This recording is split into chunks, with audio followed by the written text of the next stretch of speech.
ਇਹ ਤਾਂ ਜੀ ਜਿੰਨਾ ਮਾਲ ਡੱਕ ਲਈਏ ਬੱਕਰੀਆਂ ਜੋ ਸੂਪ ਹੈ 10 12 ਤੇ 15 16 ਜਾਬ ਬਣ ਜਾਂਦੇ ਨੇ। ਅੱਛਾ ਉਹ ਡੱਕ ਲਈਏ ਸਾਲ ਤੇ ਅੱਲਾ ਦਾ ਸ਼ੁਕਰ ਹੈ ਰੋਟੀ ਬਥੇਰੀ 5-4 ਲੱਖ ਰੁਪਇਆ ਲੱਭ ਜਾਂਦਾ। ਹਾਂਜੀ ਫਾਇਦਾ ਇੱਕੋ ਜਿਹਾ ਹੀ ਜਿਹੜਾ ਮਰਜ਼ੀ ਜਰਾ ਉਹਦਾ ਰੰਗ ਲਾਲ ਹੁੰਦਾ ਨਾਗਰੀ ਦਾ। ਅੱਛਾ ਉਹਦੀ ਜਰਾ ਆਮਦਨ ਜ਼ਿਆਦਾ ਹੁੰਦੀ ਹੈ, ਉਹਦੀ ਬੱਚਾ ਜ਼ਿਆਦਾ ਵੇਖਦਾ ਨਾਗਰੀ ਦਾ। ਹਾਂਜੀ ਤੇ ਮੱਖੀ ਚੀਨੀ ਜਰਾ ਕੋਈ ਲਾਲ ਰੰਗ ਹੁੰਦੀ ਹੈ, ਕੋਈ ਖੱਟੀ ਚੀਨੀ ਸੂ ਪੈਂਦੀ ਹੈ। ਇਸ ਵਜ੍ਹਾ ਤੋਂ ਫਿਰ ਉਹ ਰੰਗ ਬੱਚਿਆਂ ਦਾ ਵੀ ਇਸ ਤਰ੍ਹਾਂ ਦਾ ਹੀ ਹੋ ਜਾਂਦਾ। ਫਾਇਦਾ ਉਹ ਹੀ ਹੈ ਸਾਲ ਬਾਅਦ ਹੀ ਸੂਆ ਜਿਹੜਾ ਲਏ। ਅੱਛਾ ਉਹਦੇ ਚ ਇੱਕ ਤੇ ਬੱਕਰੀ ਥੱਲੇ ਨੀਰ ਹੋਏ ਦੁੱਧ ਜ਼ਿਆਦਾ ਹੁੰਦਾ, ਦੂਜਾ ਜਾ ਸਿਹਤਮੰਦ ਹੁੰਦਾ, ਬੱਕਰੀ ਸਿਹਤਮੰਦ ਰਹਿੰਦੀ ਹੈ। ਠੀਕ ਹੈ, ਇਹ ਚੀਜ਼ਾਂ ਫਿਰ ਵੇਖਣੀਆਂ ਪੈਂਦੀਆਂ, ਆਪਣੀ ਆਮਦਨ ਦੇ ਸਿਰ ਤੇ ਇਹ ਕੰਮ ਕਰਨਾ ਪੈਂਦਾ।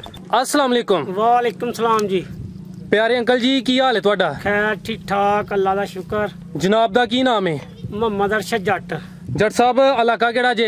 ਇਲਾਕਾ ਤਹਿਸੀਲ ਪਸਰੂਰ ਜ਼ਿਲ੍ਹਾ ਸਿਆਲਕੋਟ। ਤੇ ਸਰ ਕਿੰਨੇ ਅਰਸੇ ਤੋਂ ਬੱਕਰੀਆਂ ਦਾ ਕੰਮ ਕਰਦੇ ਹੋ ਪਏ? ਇਹ ਤਕਰੀਬਨ ਹੋ ਗਿਆ ਕੋਈ 12-14 ਸਾਲ। ਮਾਸ਼ਾਅੱਲਾ ਇਹ 12-14 ਸਾਲ ਦਾ ਤਜਰਬਾ ਕਿੰਜ ਦਾ ਰਿਹਾ? ਕੰਮ ਕਿੰਜ ਸ਼ੁਰੂ ਕੀਤਾ, ਕੀ ਹਾਸਲ ਕੀਤਾ, ਕੀ ਜਨਾਬ ਅੱਲਾ ਦਾ ਸ਼ੁਕਰ ਹੈ, ਰੋਟੀ ਕਮਾ ਕੇ ਬੱਚਿਆਂ ਨੂੰ ਖਵਾਈ ਦੀ ਹੈ। ਇਹਨਾਂ ਦਾ ਅੱਲਾ ਦਾ ਸ਼ੁਕਰ ਇਹਨਾਂ ਤੋਂ ਕਰਮਾਲੀਆਂ ਤੋਂ ਹੀ ਖਵਾਈ ਦੀ ਹੈ। ਠੀਕ ਹੈ, ਤੇ ਬਥੇਰੀ ਕਮਾਈ ਕੀਤੀ ਹੈ, ਅੱਲਾ ਦਾ ਸ਼ੁਕਰ ਹੈ। ਮਾਸ਼ਾਅੱਲਾ।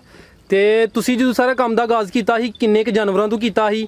ਜਾਨਵਰ ਉਦੋਂ 2 ਬੱਕਰੀਆਂ ਲਈਆਂ ਹਨ, ਫਿਰ ਇਸ ਤਰ੍ਹਾਂ ਹੀ ਕਰਦਿਆਂ ਫਿਰ ਹੋਰ 2 ਲੈ ਲਈਆਂ, ਫਿਰ ਇਸ ਤਰ੍ਹਾਂ ਹੀ ਚਸਕ ਮਸਲ ਵੱਧ ਗਈਆਂ। ਅੱਲਾ ਕਾਨ ਖੈਰ ਕਰੇ, ਵਿੱਚੋਂ ਹੀ ਪੱਠਾਂ ਪੁੱਠਾਂ ਬਣ ਗਈਆਂ। ਮਾਸ਼ਾਅੱਲਾ। ਤੇ ਇਸ ਟਾਈਮ ਕਿੰਨਾ ਕਮਾ ਲੇ? ਇਸ ਟਾਈਮ ਹੈ ਕੋਈ 20-25 ਥਾਂ। ਮਾਸ਼ਾਅੱਲਾ। ਤੇ ਹਰ ਸਾਲ ਇਹਨਾਂ ਦੇ ਬੱਕਰੇ ਸੇਲ ਕਰਦੇ ਹੋ ਜਾਂ ਕੀ ਸਿਸਟਮ ਹੈ, ਕਿੰਜ ਰੋਜ਼ਗਾਰ ਚੱਲਦਾ ਇਹਨਾਂ ਤੋਂ? ਹਾਂਜੀ ਬੱਕਰੇ ਕੁਰਬਾਨੀ ਤੇ ਵੀ ਸੇਲ ਕਰੀਦੇ ਨੇ ਜੀ, ਤੇ ਉਸ ਤਰ੍ਹਾਂ ਵੀ ਚਲੋ ਵਿੱਚੋਂ ਵੀ ਕੋਈ ਲੈ ਲੂਲੀ ਆਪਣਾ ਲਈ ਦੀ ਹੈ, ਰੋਟੀ ਪਾਣੀ ਖਾ ਲਈਦਾ। ਮਾਸ਼ਾਅੱਲਾ ਅੱਲਾ ਦਾ ਸ਼ੁਕਰ ਹੈ। ਠੀਕ ਹੈ। ਤੇ ਅਗਰ 20-25 ਭਾਰੂ ਹੋਣ ਤੇ ਸਾਲ ਦੀ ਜਾਂ ਮਹੀਨੇ ਦੀ ਕਿੰਨੀ ਕਨਾਂ ਤੋਂ ਕਮਾਈ ਹੋਈ ਜਾਂਦੀ ਹੈ? ਇਹ ਤਾਂ ਜੀ ਜਿੰਨਾ ਮਾਲ ਡੱਕ ਲਈਏ ਬੱਕਰੀਆਂ ਜੋ ਸੂਪ ਹੈ 10 12 ਤੇ 15 16 ਜਾਬ ਬਣ ਜਾਂਦੇ ਨੇ। ਅੱਛਾ ਉਹ ਡੱਕ ਲਈਏ ਸਾਲ ਤੇ ਅੱਲਾ ਦਾ ਸ਼ੁਕਰ ਹੈ ਰੋਟੀ ਬਥੇਰੀ 5-4 ਲੱਖ ਰੁਪਇਆ ਲੱਭ ਜਾਂਦਾ। ਅੱਛਾ ਅਗਰ 15-16 ਜਾਰ ਡੱਕੇ ਹੋਣ ਸਾਰ ਰੱਖੀਏ ਤੇ 4-5 ਲੱਖ ਉਹਨਾਂ ਤੋਂ ਬਚ ਜਾਂਦਾ? ਹਾਂਜੀ ਮਾਸ਼ਾਅੱਲਾ ਖਰਚਾ ਕੱਢ ਕੇ। ਹਾਂਜੀ ਕੁਰਬਾਨੀ ਤੇ ਵੀ ਬੱਚੇ ਹੋਣ ਉਹ ਵੀ ਵਿਕ ਜਾਂਦੇ ਨੇ। ਠੀਕ ਹੈ, ਇਸ ਤਰ੍ਹਾਂ ਹੀ ਫਿਰ ਚਲੋ ਗੁਜ਼ਾਰਾ ਹੋ ਜਾਂਦਾ। ਅੱਛਾ ਬਜ਼ੁਰਗੋ ਤੁਸੀਂ ਜਦੋਂ ਕੰਮ ਸ਼ੁਰੂ ਕੀਤਾ ਸੀ 2 ਜਾਨਵਰਾਂ ਤੋਂ ਕੀਤਾ ਸੀ। ਹਾਂਜੀ। ਤੇ ਜਿਹੜੇ ਨਵੇਂ ਦੋਸਤ ਇਹ ਕਰਨਾ ਚਾਹੁੰਦੇ ਨੇ ਉਹਨਾਂ ਨੂੰ ਫਿਰ ਕੀ ਮਸ਼ਵਰਾ ਦਵੋ ਦੇ ਕਿੰਨੇ ਕੁ ਪੈਸੇ ਹੋਣ ਤੇ ਕਿੰਨੇ ਜਾਨਵਰਾਂ ਤੋਂ ਕੰਮ ਸ਼ੁਰੂ ਕਰਨ ਤੇ ਫਿਰ ਬਿਹਤਰ ਹੈ? ਉਹ ਤਾਂ ਜਨਾਬ ਜਿਸ ਤਰ੍ਹਾਂ ਦਾ ਆਪਣਾ ਕੋਈ ਕਾਰੋਬਾਰ ਕਰਨਾ ਹੋਏ, ਵੱਧ ਕਰਨਾ ਫਿਰ ਵੱਧ ਪੈਸੇ ਲੱਗਣਗੇ। ਉਹ ਤਾਂ ਭਾਵੇਂ 20 ਜਾਨਵਰ ਲੈ ਆਓ ਇਕੱਠੇ। ਅੱਛਾ ਉਸ ਹਿਸਾਬ ਨਾਲ ਪੈਸੇ ਲੱਗਣਗੇ ਜਾਨਵਰ ਦੇ ਹਿਸਾਬ ਨਾਲ। ਅੱਛਾ ਤੇ ਘੱਟ ਕਰਨਾ ਘੱਟ ਪੈਸੇ ਲੱਗਣਗੇ। ਠੀਕ ਨਹੀਂ ਵੈਸੇ ਤੁਹਾਡਾ ਕੀ ਜ਼ਿਹਨ ਕਹਿੰਦਾ ਕਿ ਇਹ ਤੁਹਾਡੇ ਕੰਮ 'ਚ ਕਿਹੜੀਆਂ ਚੀਜ਼ਾਂ ਦਾ ਖਿਆਲ ਰੱਖੇ, ਕਿੰਨੇ ਤੋਂ ਸ਼ੁਰੂ ਕਰੇ ਤੇ ਫਿਰ ਉਹਨੂੰ ਫਾਇਦਾ ਹੋਏਗਾ? ਕਿਉਂਕਿ ਅਗਰ ਮਾਲ ਜ਼ਿਆਦਾ ਲੈ ਲੇ ਜਿੰਨਾ ਹੀ ਜ਼ਿਆਦਾ ਹੋਏਗਾ ਉਨਾ ਹੀ ਫਾਇਦਾ ਹੈ। ਜਿੰਨਾ ਜ਼ਿਆਦਾ ਮਾਲ ਹੋਏ ਉਨਾ ਹੀ ਫਾਇਦਾ ਹੋਏਗਾ, ਉਨੇ ਜਾ ਵਧਣਗੇ, ਉਨੀ ਆਮਦਨ ਵਧੇਗੀ। ਠੀਕ ਹੈ। ਇਸ ਹਿਸਾਬ ਨਾਲ ਕੰਮ ਜਿਹੜਾ ਬੱਕਰੀਆਂ ਜੇ 20 ਨੇ ਤੇ ਉਹ ਸੂਣਗੀਆਂ 40 ਜਾ ਤੇ ਦੇਣਗੀਆਂ, 2 ਵੀ ਦੇਣ ਤੇ ਚਲੋ ਇੱਕ ਵੀ ਵਿੱਚ ਦੇਣ ਤੇ 25-30 ਜਾ ਰਲ ਜਾਂਦੇ ਨੇ। ਸਾਲ 'ਚ 2 ਸੂਏ ਸੂਪਾਂ ਤੇ ਜਾ ਬਥੇਰੇ ਰਲ ਜਾਂਦੇ ਨੇ, ਕਮਾਈ ਹੈ। ਠੀਕ ਹੈ, ਅੱਲਾ ਦਾ ਸ਼ੁਕਰ। ਚਲੋ ਤੇ ਨਾ ਬੱਚਾ ਮੇਰੇ ਕੋਲ ਪਠੋਰਾ ਰੱਖਿਆ ਖੀਰਾ ਜੇ ਮੂੰਹ, ਇਹ ਮਾਸ਼ਾਅੱਲਾ ਹੁਣ 80-85 ਹਜ਼ਾਰ ਰੁਪਇਆ ਮਿਲਦਾ ਇਹਦਾ। ਹਾਂਜੀ ਮਾਸ਼ਾਅੱਲਾ। ਇਹ ਸਾਂ ਰੱਖਿਆ ਬੱਕਰੀ। ਜੀ ਜੀ। ਤੇ ਇਹ ਜਿਹੜਾ ਕੰਮ ਹੈ ਪੱਠਾਂ ਤੋਂ ਸ਼ੁਰੂ ਬੰਦਾ ਕਰੇ, ਇਹ ਬੱਚਿਆਂ ਵਾਲੀਆਂ ਬੱਕਰੀਆਂ ਲੈ ਜਾਂ ਗੱਬਨ ਲੈ? ਨਹੀਂ ਇਹ ਤਾਂ ਬੱਕਰੀਆਂ ਸ਼ੁਰੂ ਕਰੇ, ਪੱਠਾਂ ਤੇ ਫੇਰ ਸਾਲ ਸਾਂਭਣੀਆਂ ਪੈਂਦੀਆਂ ਨੇ। ਇਹ ਤਾਂ ਬੱਕਰੀਆਂ ਹੀ ਤੋਂ ਭਾਵੇਂ ਗੱਬਣਾ ਲੈ ਲੇ ਭਾਵੇਂ ਉਹ ਸੂਈਆਂ ਲੈ ਲੇ। ਅੱਛਾ ਇਹ ਚਲੋ ਉਹਨਾਂ ਦਾ ਇਹ ਹਿੱਸ ਹੋ ਜਾਂਦੀ ਹੈ, ਜਦੋਂ ਮਰਜੀ ਆਪਣਾ ਬੱਚਾ ਬੁੱਚਾ ਕੋਈ ਵੇਚ ਕੇ ਆਪਣੀ ਲੋੜ ਪੂਰੀ ਕਰ ਲੈਂਦਾ ਬੰਦਾ। ਤੇ ਪੱਠਾਂ ਦਾ ਤੇ ਫੇਰ ਇਹ ਪੱਠਾਂ ਤੇ ਕਾਂਜੀ ਰਹਿੰਦੀਆਂ ਨੇ, ਉਹ ਤੇ ਫੇਰ ਸਾਲ ਸਾਂਭ ਕੇ ਜੀ ਸਾਲ ਸਾਂਭ ਕਰਨੀ ਪੈਂਦੀ। ਹਾਂਜੀ ਠੀਕ ਹੈ। ਤੇ ਸਰ ਜਿਹੜੀ ਨਸਲ ਤੁਹਾਡੇ ਕੋਲ ਇਹ ਨਸਲ ਕਿਹੜੀ ਹੈ ਤੇ ਤੁਸੀਂ ਇਹ ਨਸਲ ਕਿਉਂ ਰੱਖੀ ਹੈ? ਇਹ ਜਦੋਂ ਵਿੱਚ ਮੱਖੀ ਚੀਨੀ ਹੈ, ਇੱਕ ਬੱਕਰਾ ਵਿੱਚ ਮੱਖੀ ਚੀਨਾ ਆਂਦਾ ਸੀ ਮੈਂ ਲਾਹੌਰੋਂ। ਅੱਛਾ ਉਹਦੇ ਤੋਂ ਇਹ ਨਸਲ ਵਧੀ ਹੈ ਮੱਖੀ ਚੀਨੀ। ਵਿੱਚ ਨਾਗਰੀਆਂ ਨੇ, ਹੁਣ ਨਾਗਰਾ ਬੱਕਰਾ ਰੱਖਿਆ ਸਾਨ। ਅੱਛਾ ਅੱਗੋਂ ਨਾਗਰੀਆਂ ਵੀ ਹੋ ਜਾਣਗੀਆਂ। ਇਸੇ ਤਰ੍ਹਾਂ ਵਿੱਚ ਰਲਾ ਮਿਲਾਈ ਮਾਲ ਹੈ, ਯਾਨੀ ਮੱਖੀ ਚੀਨੀ ਤੇ ਨਾਗਰੀਆਂ ਜ਼ਿਆਦਾ ਨੇ। ਹਾਂਜੀ। ਤੇ ਇਹ ਜਿਹੜੀਆਂ 2 ਨਸਲਾਂ ਨੇ ਇਹਨਾਂ ਦਾ ਜ਼ਿਆਦਾ ਫਾਇਦਾ ਹੈ? ਹਾਂਜੀ ਫਾਇਦਾ ਇੱਕੋ ਜਿਹਾ ਹੀ, ਜਿਹੜਾ ਮਰਜ਼ੀ ਜਰਾ ਉਹਦਾ ਰੰਗ ਲਾਲ ਹੁੰਦਾ ਨਾਗਰੀ ਦਾ। ਅੱਛਾ ਉਹਦੀ ਜਰਾ ਆਮਦਨ ਜ਼ਿਆਦਾ ਹੁੰਦੀ ਹੈ, ਉਹਦੀ ਬੱਚਾ ਜ਼ਿਆਦਾ ਵੇਖਦਾ ਨਾਗਰੀ ਦਾ। ਹਾਂਜੀ ਤੇ ਮੱਖੀ ਚੀਨੀ ਜਰਾ ਕੋਈ ਲਾਲ ਰੰਗ ਹੁੰਦੀ ਹੈ, ਕੋਈ ਖੱਟੀ ਚੀਨੀ ਸੂ ਪੈਂਦੀ ਹੈ। ਇਸ ਵਜ੍ਹਾ ਤੋਂ ਫਿਰ ਉਹ ਰੰਗ ਬੱਚਿਆਂ ਦਾ ਵੀ ਇਸ ਤਰ੍ਹਾਂ ਦਾ ਹੀ ਹੋ ਜਾਂਦਾ। ਠੀਕ ਹੈ। ਫਰਜ਼ ਕੀਤਾ ਤੁਸੀਂ ਮੱਖੀ ਚੀਨੀ ਰੱਖੀਆਂ ਨੇ ਬੱਕਰੀਆਂ, ਹਾਂਜੀ। ਤੁਸੀਂ ਚਾਹੁੰਦੇ ਹੋ ਕਿ ਇਹ ਜਿਹੜੀ ਅੱਗੋਂ ਹੀ ਨਸਲ ਨਾਗਰੀ ਕਰ ਲਈਏ ਜਾਂ ਕੋਈ ਹੋਰ ਕਰ ਲਈਏ, ਹਾਂਜੀ। ਉਹ ਫਿਰ ਤੁਸੀਂ ਬੱਕਰੀਆਂ ਬਦਲੋਗੇ ਜਾਂ ਕਿ ਜਿਹੜਾ ਬੱਕਰਾ ਬਰੀਡ? ਬੱਕਰਾ ਬਦਲਾਂਗੇ, ਬੀਟਲ ਬੱਕਰਾ ਜਿਹੜਾ ਨਾ ਉਹ ਵਿੱਚ ਪਾਵਾਂਗੇ।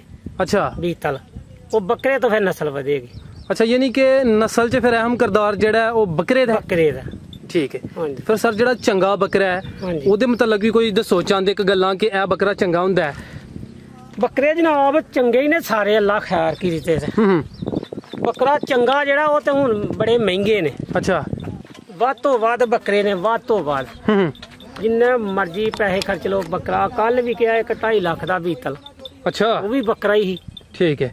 ਨਹੀਂ ਹੁਣ ਤੁਸੀਂ ਤੇ ਕਿਹਾ ਬੱਕਰੇ ਸਾਰੇ ਵੱਧ ਤੋਂ ਵੱਧ ਨੇ, ਹਾਂਜੀ। ਹੁਣ ਫਰਜ਼ ਕੀਤਾ ਮੈਂ ਇਹ ਕੰਮ ਕਰਨਾ ਚਾਹੁੰਦਾ ਜਾਂ ਕੋਈ ਨਵਾਂ ਬੰਦਾ ਉਹਨੂੰ ਤੇ ਨਾ ਪਤਾ, ਬੱਕਰਾ ਚੰਗਾ ਪਾਉਣਾ ਚਾਹੀਦਾ। ਸਰ ਉਹਦੀਆਂ ਕੋਈ ਨਿਸ਼ਾਨੀਆਂ ਦੱਸੋ ਨਾ ਚੰਗੇ ਬੱਕਰੇ ਦੀਆਂ। ਬਸ ਉਹਦਾ ਬੀਤਲ ਬੱਕਰਾ ਹੋਏ, ਲਾਲ ਸੁਹਾ ਰੰਗ ਹੋਏ ਜਾਂ ਲਾਲ ਡੱਬਾ ਹੋ ਜੇ। ਅੱਛਾ, ਤੇ ਮੂੰਹ ਸ਼ੂ ਨਕੌੜਾ ਚੰਗਾ ਉਹਦਾ ਹੋਏ, ਉਹਦੇ ਤੋਂ ਅੱਲਾ ਖੈਰ ਕੀਤੀ ਤੇ ਪਤਾ ਲੱਗ ਜਾਂਦਾ ਫਿਰ।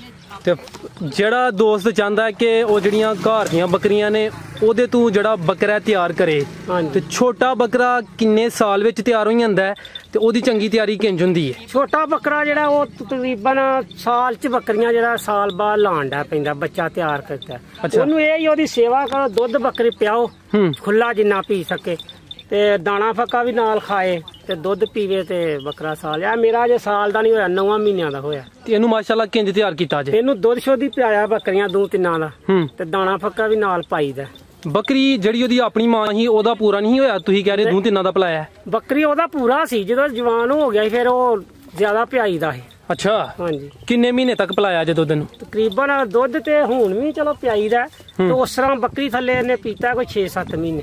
ਅੱਛਾ, ਹਾਂਜੀ, ਠੀਕ ਹੈ। ਅੱਗੋਂ ਬੱਕਰੀ ਗੱਭਣ ਹੋ ਗਈ ਜਲਦੀ, ਉਹ ਫਿਰ ਸੂਣ ਵਾਲੀ ਟੁੱਕ ਪਈ ਸੀ, ਇਹ ਮਾਂ ਦਾ ਨਹੀਂ ਪੀਤਾ। ਤੇ ਬੱਕਰੀ ਇਹ ਸਾਲ 'ਚ 2 ਸੂਵੇ ਕਰ ਜਾਂਦੀ ਜੇ? ਹਾਂਜੀ, ਕਰ ਜਾਂਦੀ ਹੈ। ਕੁਝ ਦੋਸਤ ਕਹਿੰਦੇ ਨੇ ਕਿ ਸਾਲ ਵਿੱਚ ਸੂਆ 1 ਹੀ ਲੈਣਾ ਚਾਹੀਦਾ। ਉਹਦਾ ਜਨਾਬ ਆਪਣੇ ਹੱਥ ਵਸ ਗੱਲ ਹੈ, ਜਦੋਂ ਬੱਕਰੀ ਬਣਵਾ ਲਓ ਜੀ ਜੀ, ਭਾਵੇਂ ਸਾਲ 'ਚ 2 ਲੈ ਲਓ ਭਾਵੇਂ 3 ਲੈ ਲਓ। ਨਹੀਂ 3 ਕਿੰਜ ਲੈਣੇ ਨੇ? 5.5-6 ਮਹੀਨੇ ਬਾਅਦ ਤੈਨੂੰ ਸੋਣਾ ਬੱਕਰੀ ਇਹ ਵਾ ਹੁਣ ਸੂ ਪਈ ਹੈ, 10 ਦਿਨਾਂ ਬਾਅਦ ਬੱਕਰੀ ਬੋਲ ਗਈ ਹੈ, ਲੱਗ ਗਈ ਹੈ। ਉਹਨੇ ਫੇਰ ਜਦੋਂ ਉਹਨੂੰ ਬੱਚਾ ਉਹਦਾ ਦੁੱਧ ਛੱਡਣਾ ਉਚਾਂ ਉਹਨੇ ਸੂ ਪੈਣਾ। ਅੱਛਾ, ਸੂ ਪੈਂਦੀਆਂ ਨੇ 3-3 ਵੀ ਸੂਏ, ਤੇ ਕਈ ਉਹ ਨੇ ਜਿਹੜੀਆਂ 6-6 ਮਹੀਨੇ ਬੋਲਦੀਆਂ ਨਹੀਂ, ਗੱਭਣਾ ਨਹੀਂ ਹੁੰਦੀਆਂ, ਉਹ ਫਿਰ ਸਾਲ ਕੱਢ ਜਾਂਦੀਆਂ ਨੇ। ਫਰਜ਼ ਕੀਤਾ ਇੱਕ ਬੱਕਰੀ ਫਾਇਦਾ ਉਹ ਹੀ ਹੈ, ਸਾਲ ਬਾਅਦ ਹੀ ਸੂਆ ਜਿਹੜਾ ਲਏ। ਅੱਛਾ, ਉਹਦੇ ਚ ਇੱਕ ਤੇ ਬੱਕਰੀ ਥੱਲੇ ਨੀਰ ਹੋਏ, ਦੁੱਧ ਜ਼ਿਆਦਾ ਹੁੰਦਾ, ਦੂਜਾ ਜਾ ਸਿਹਤਮੰਦ ਹੁੰਦਾ, ਬੱਕਰੀ ਸਿਹਤਮੰਦ ਰਹਿੰਦੀ ਹੈ। ਠੀਕ ਹੈ। ਇਹ ਚੀਜ਼ਾਂ ਫਿਰ ਵੇਖਣੀਆਂ ਪੈਂਦੀਆਂ, ਆਪਣੀ ਆਮਦਨ ਦੇ ਸਿਰ ਤੇ ਇਹ ਕੰਮ ਕਰਨਾ ਪੈਂਦਾ। ਤੇ ਫਰਜ਼ ਕੀਤਾ ਕਿ ਬੱਕਰੀ ਬੋਲਦੀ ਨਹੀਂ ਪਈ, 6 ਮਹੀਨੇ ਹੋ ਗਏ ਨੇ ਜਾਂ ਸਾਲ ਹੋ ਗਿਆ, ਫਿਰ ਉਹਨੂੰ ਕੀ ਦਿੰਦੇ ਹੋ?